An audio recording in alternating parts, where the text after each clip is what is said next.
Hello everyone, welcome to my second video on my channel. Today we will learn about hypothesis and theorem, that is difference between them, relation between physics, technology and society. Third, we are going to study some examples to show link between the physics, technology and society. And last, we'll learn about fundamental forces in the nature. So let's move forward. तो अब हम उन चार चीज़ों के बारे में पढ़ेंगे जो हमें फ़िज़िक्स में आगे सुनने मिलेगा, यानी ये सारे टर्म्स हमें बार बार सुनने मिलेंगे, इसलिए हम पहले ये कंफर्म कर लेते हैं कि ये टर्म्स की मीनिंग क्या होती है। First one is hypothesis.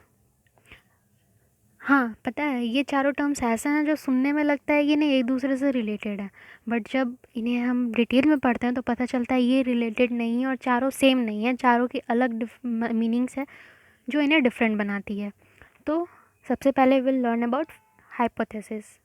Hypothesis is an assumption made before research. ये एक assumption होता है जिस पे पूरा रिसर्च किया जाता है। Now we will learn about theorem. Theorem is the result that can be proven to be true from a set of axioms। ऐसा कुछ यहाँ एक्सप्लेन करने को यहाँ नहीं है। थ्योरम से वो रिजल्ट्स होते हैं जो कि प्रूवन होते हैं। आई मीन ये जो होते हैं ये ट्रूथ होते हैं, ये फैक्ट होते हैं क्योंकि इन्हें प्रूफ किया जा चुका होता है।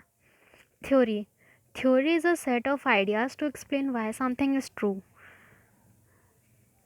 Theory leads to a theorem and exam, जैसा कि हमने थ्योरम में पढ़ा कि थ्योरम रिजल्ट होता है that is proven true from a set of exams. तो वो एग्जाम्स क्या होता है? एग्जाम एक्चुअली एक स्टेटमेंट होता है that is taken to be true to serve as a starting point for further reasoning and arguments. You can take a screenshot by pausing the video.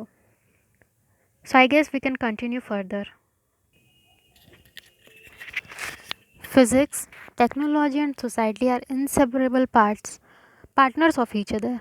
We can say they are inseparable partners of each other. Sometimes technology gives rise to new physics, other times physics generates new technology, which in turn helps society. To prove this statement, we can take an example. Physics gives rise to technology. इसका example है a silicon chip that triggered computer revolution, thus in turn was a boon to society. The concept behind silicon chip is physics, that computer revolution or the computer technology is itself a technology, and the revolution, that is computer revolution, that was a boon to the society. This proves that all three are interlinked. We can prove this with further examples. This can be proven with more examples like steam engine. Steam engine के पीछे जो principle involve है वो है thermodynamics, the laws of thermodynamics.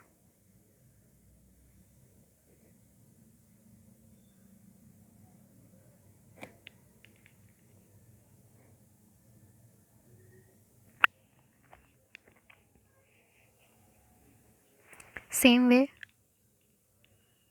Nuclear reactor, आप सबको पता ही है न्यूक्लियर रिएक्टर हम लोगों की लाइफ में कितना इम्पोर्टेंट है। न्यूक्लियर रिएक्टर के पीछे कंट्रोल न्यूक्लियर फिजन का प्रिंसिपल इन्वॉल्व है। वैसे ही radio and television, very common example ना। इसके पीछे general I mean sorry generation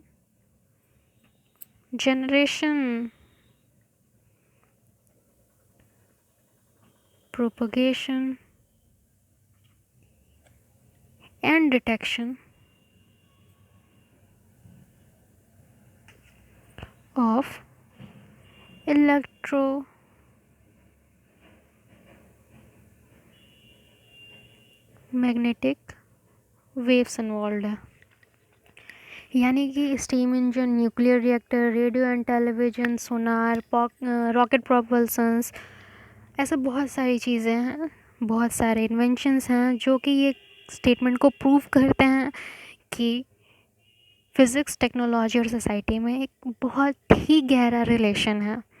तीनों एक दूसरे के साथ ही कोएग्जिस्ट करते हैं और तीनों एक दूसरे के बिना एग्जिस्ट नहीं कर सकते हैं।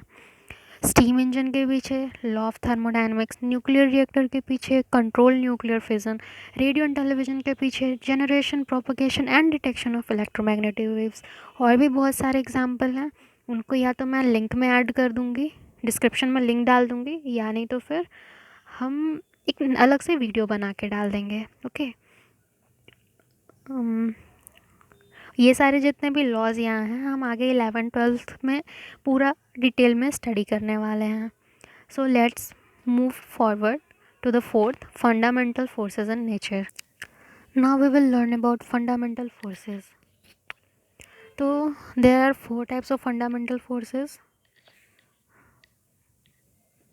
फंडामेंटल फोर्सेस की 4 टाइप्स होती हैं जो सारे मैक्रोस्कोपिक और माइक्रोस्कोपिक वर्ल्ड से डील करती हैं.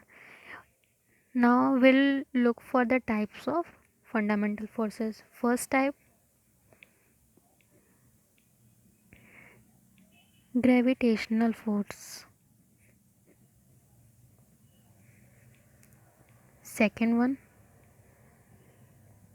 electromagnetic forces. Third, strong nuclear force. The fourth type in this series is weak nuclear force.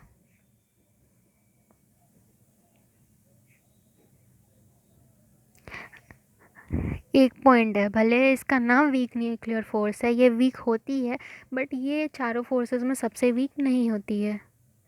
Do you know which force is the weakest of all the four? If you know the answer, do drop in the comment section which is the weakest fundamental force and which is the strongest fundamental force of these four. Okay.